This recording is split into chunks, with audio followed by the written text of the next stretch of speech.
The P0016 code means the ECM has detected that the crankshaft and intake camshaft on bank 1 are not in sync. In simple terms, the camshaft and crankshaft timing is off, and that throws off combustion timing, which can lead to poor engine performance, rough running, hard starting, or misfires. In a V-type engine like a V6 or V8, bank 1 is the side of the engine where cylinder number 1 is located. For inline engines like 4-cylinder engines, the whole engine is considered bank 1 because there's only one row of cylinders. The first cause could be a stretched timing chain, worn chain guides, or a failed tensioner. If the chain has too much slack or skips a tooth, it throws off the mechanical timing between the crankshaft and camshaft, which the ECM will detect and set the P0016 code.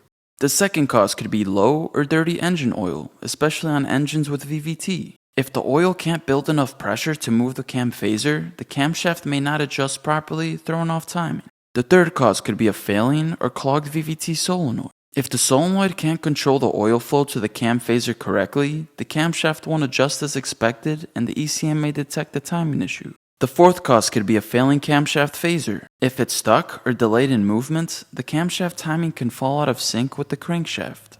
The fifth cause could be a faulty camshaft or crankshaft position sensor. If either sensor sends inaccurate data, the ECM might think the timing is off even if mechanically it's correct. The sixth cause could be wiring or connector issues going to either sensor. A corroded plug, broken wire, or a bad connection can cause inaccurate readings and set the P0016 code. The last possible cause is a faulty ECM, which is rare. But if the ECM can't read or process the sensor signals correctly, it may trigger the P0016 code. If you've dealt with this code before, drop a comment down below and share how you fixed it. It could help someone else out.